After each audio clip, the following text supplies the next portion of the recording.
Bonjour à tous et bienvenue dans cette nouvelle vidéo, une vidéo que j'avais vraiment envie de vous faire puisqu'aujourd'hui on va parler série, on va replonger dans l'univers glamour et tumultueux de Newport Beach, la série culte du début des années 2000.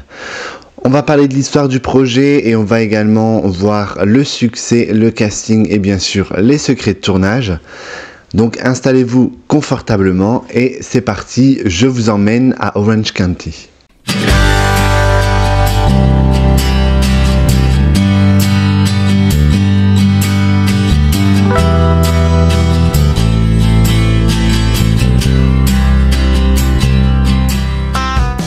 Avant de commencer cette vidéo, n'hésitez pas à vous abonner si vous aimez l'univers des séries et du cinéma. Et en fin de vidéo, lorsque vous avez tout regardé, vous pourrez laisser un like et un petit commentaire pour me dire si vous aviez vu la série ou pas du tout. Tout commence en 2002 lorsque Josh Schwartz, jeune scénariste de 26 ans, a une idée. Josh Schwartz, c'est le créateur qui va quelques années plus tard créer Gossip Girl. Donc c'est un peu dans le même... Voilà, la même famille de séries. On est sur un teen drama avec des jeunes qui sont issus des milieux aisés et privilégiés. Il veut créer une série qui mélange drame adolescent et critique sociale tout en capturant l'essence de la vie des riches californiens. Et il va alors s'inspirer de sa propre jeunesse pour créer la série The O.C., qui va se dérouler dans le côté de Orange County. La chaîne Fox, qui recherche à l'époque un successeur pour ses séries à succès comme Beverly Hills, va être intéressée directement par The O.C. et ils vont trouver que c'est le projet parfait pour une série de l'été, ce qu'ils cherchaient à l'époque. Le concept va être rapidement approuvé et la production va être lancée. Le développement de la série avance à grands pas et Josh Schwartz s'entoure d'une équipe de scénaristes talentueux pour écrire un pilote qui doit captiver les téléspectateurs dès les premières minutes. L'idée est simple, un jeune délinquant, Ryan Atwood, est recueilli par une famille riche de Newport Beach. C'est ce contraste entre les deux mondes qui va créer le point central du drame et le commencement de la série. Lorsque la Fox commande le pilote à Josh Schwartz, il va alors devenir le créateur de séries dramatiques le plus jeune de toute l'histoire de la télévision américaine. Bien sûr, une fois que le projet est lancé, il faut tout de suite trouver le casting parfait et trouver les bons acteurs pour incarner ces personnages qui deviendront emblématiques avec les années. Pour le rôle de Ryan, c'est Benjamin McKenzie qui va obtenir le rôle. Son interprétation sensible et brute du personnage va tout de suite convaincre les producteurs. Et il faut savoir que Benjamin McKenzie, c'est le dernier acteur qui a signé pour le casting. Le rôle de Ryan n'avait pas été encore attribué alors que tous les autres rôles de la série avaient déjà trouvé preneur. Benjamin McKenzie n'avait pas vraiment de carrière avant de commencer Newport Beach puisqu'on l'avait simplement vu dans un épisode de Washington Police et de Jag. Je me rappelle quelque chose d'un seul coup. Au moment où on nous a coupé le courant, on s'est retrouvés dans le noir quelques secondes. A l'origine, le rôle de Ryan Atwood devait être attribué à Gareth Edlund, mais il avait déjà signé pour le film 3 avec Brad Pitt, et du coup, c'est Benjamin McKenzie qui aura la chance d'interpréter Ryan. Et bien sûr, on ne peut pas parler de Ryan sans parler de Seth, et Seth, il est incarné par l'acteur Adam Brody, et Adam Brody avait déjà postulé pour un rôle dans la série, il voulait interpréter le rôle de Ryan. Les producteurs n'ont pas vraiment vu un Ryan en Adam Brody, mais ils lui ont proposé de passer le casting pour le rôle de Seth, ce que je trouve assez logique. En tout cas, c'est vrai qu'on dit toujours ça, une fois que la série est sortie, qu'on l'a vu, on dit ouais, je le vois pas dans un autre rôle. Mais il est vrai que Benjamin McKenzie a un petit côté bad boy qui manque un peu à Adam Brody. Adam Brody était un habitué des plateaux de cinéma et de séries télé, même s'il n'avait jamais eu de grand rôle. On l'avait retrouvé notamment dans des séries comme Amy. On l'a vu également très furtivement dans American Pie 2. Y'a que chez toi qu'on peut s'éclater à fond, t'es un héros pour la communauté. Eh oui, tout le monde me vénère. Nous on se fait choper par les flics dès qu'on monte le volume.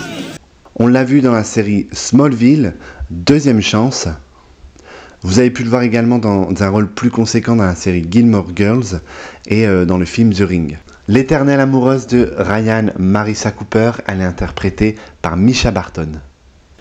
Pour le rôle de Marissa Cooper, il restait seulement 2 actrices en lice. Il s'agissait bien sûr de Mischa Barton, mais il y avait également une actrice qu'on retrouvera plus tard dans la série. Il s'agit de Olivia Wilde.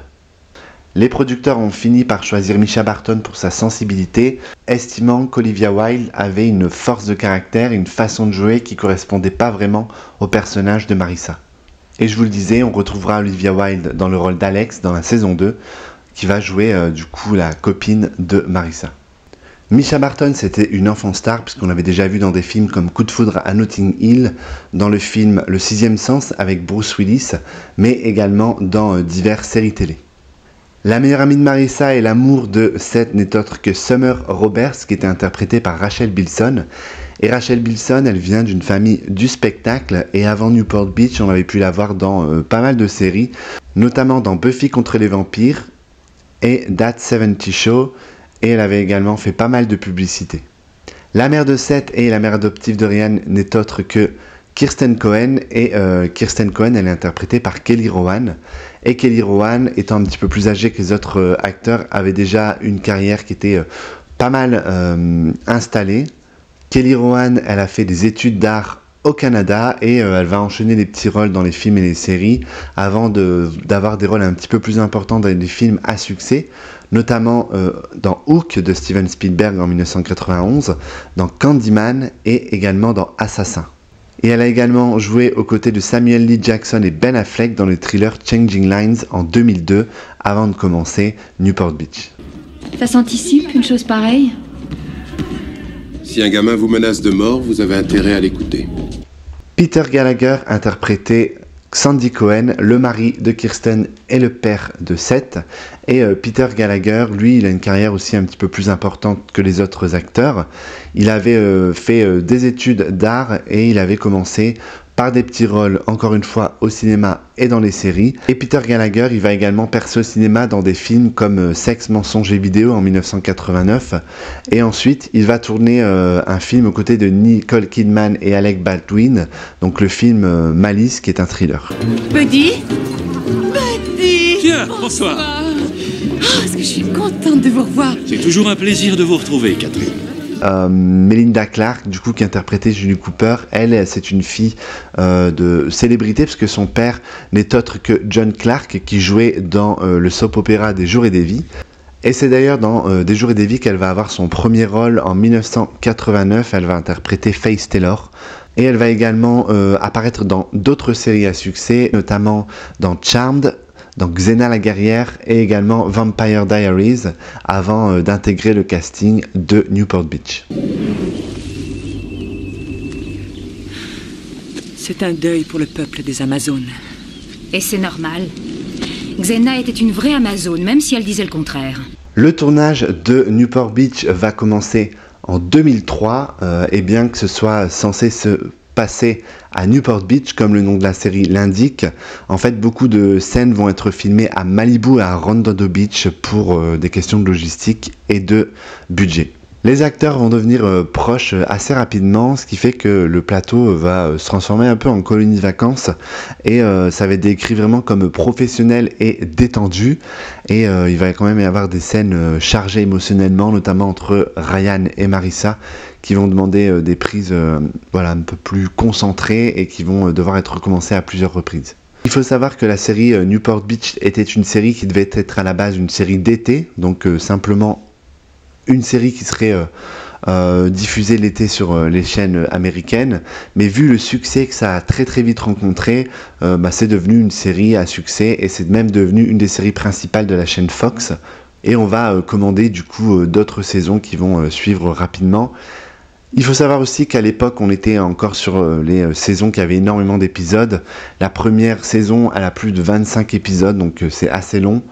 Maintenant qu'on n'a plus trop l'habitude, on a beaucoup l'habitude des mini-séries avec des épisodes d'1 heure. Là, c'était des épisodes de 40 minutes et ça a duré du coup 25 épisodes.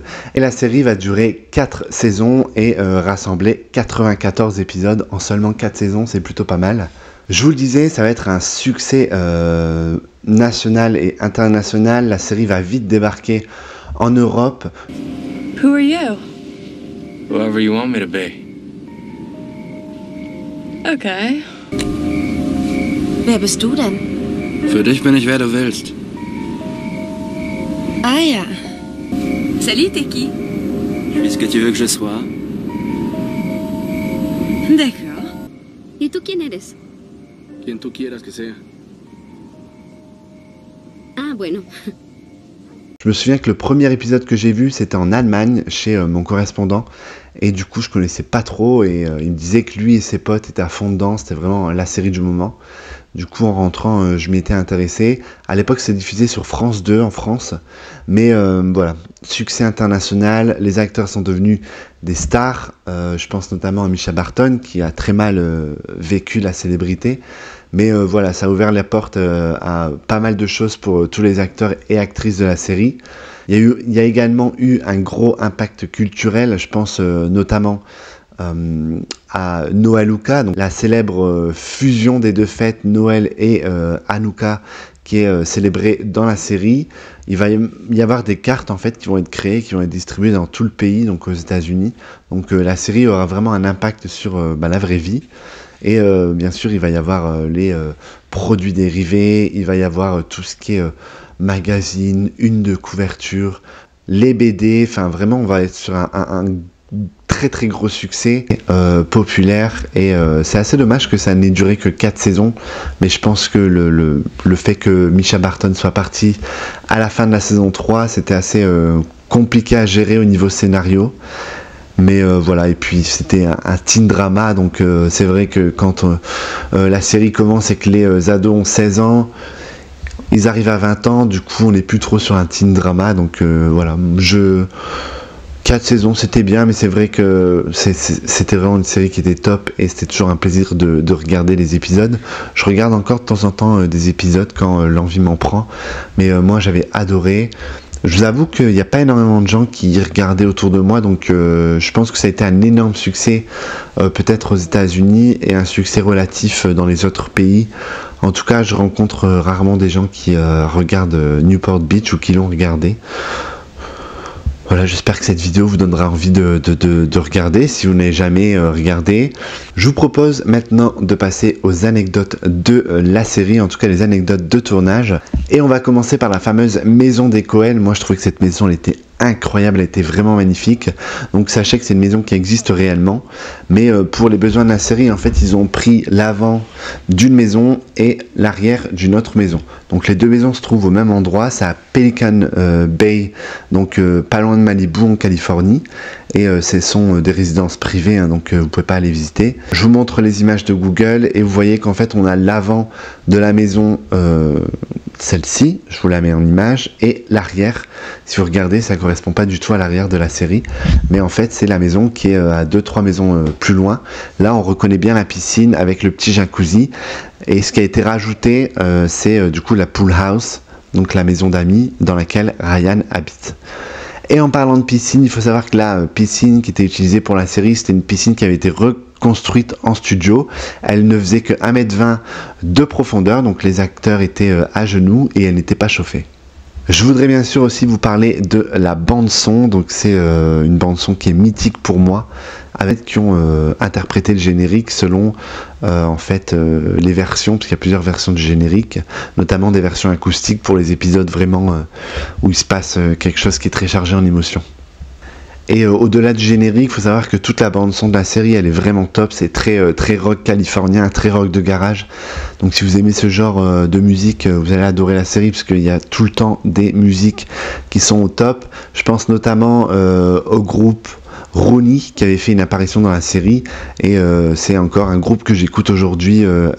Voilà, j'aimerais vraiment trop les voir en concert, mais ils passent jamais en Europe. Donc à moi de me déplacer aux États-Unis. Alors les secrets sont un peu dans le désordre, hein, vous m'excuserez, mais c'est comme ça que j'ai écrit le petit script et j'avais un peu la flemme de tout remettre dans l'ordre. Mais en tout cas, bien avant la mort d'un personnage principal dans la saison 3, il faut savoir que la production avait lancé la rumeur qu'un des personnages allait mourir. Et la production avait filmé la mort de 4 personnages, donc la mort de Ryan, la mort de Marissa, la mort de Seth et la mort de Summer. Donc pour éviter tous les spoilers et pour que même les acteurs ne puissent pas savoir qui allait mourir et ne puissent pas le révéler accidentellement, comme ça arrive souvent. Caitlin Cooper, en tout cas la Caitlin Cooper de la saison 1, elle est interprétée par Shailene Woodley, qui deviendra plus tard une actrice assez connue également. Et en fait, elle est apparue que quelques épisodes dans la saison 1, puisque lorsque on revient sur le personnage de Caitlin dans la saison 3, c'est Willa Holland qui l'interprète. Voilà, il y a une bonne différence d'âge entre les deux actrices, mais voilà, je pense que la petite Caitlin était trop jeune pour qu'elle puisse être intégrée sur le teen drama, donc on a fait un petit saut dans le temps pour le personnage de Caitlin. Je pense qu'elle a pris 3 ans d'un coup, donc au lieu d'en avoir 13, on en a eu 16 comme par magie. Melinda Clarke, qui interprétait Julie Cooper, et Rachel Bilson, qui interprétait Summer Roberts, étaient à l'origine prévues simplement pour être des guest stars, donc quelques apparitions par-ci par-là, mais vraiment le public a adoré les deux personnages, en tout cas le personnage de Julie, qui était là un peu pour faire la méchante, et le personnage de Summer, et en fait elles ont été très vite intégrées au générique comme personnages principaux. Le titre original de la série, c'est The O.C., donc les initiales de Orange County, nom du comté aux États-Unis, en Californie, où est censé se passer les aventures de nos héros. Mais à la base, la série devait s'appeler Orange County tout simplement, mais il y a eu un film qui est sorti en 2002, donc 1 an avant la sortie de la série, qui s'appelait déjà Orange County, donc qui a obligé les producteurs à changer le titre. Nous, en France, on connaît la série sous le nom de Newport Beach. En vous parlant de la maison, il faut savoir que lors des grands incendies qui ont eu lieu en Californie il y a quelques années, la maison qui servait pour les scènes extérieures, en tout cas de l'arrière du jardin et de la piscine, dans l'épisode pilote, a complètement brûlé. Donc je vous mets les images, c'est un peu triste, mais je vous rassure, ils sont en train de la reconstruire. D'après ce que je vois sur Google Earth, c'est construit un peu à l'identique, donc à voir dans quelques années.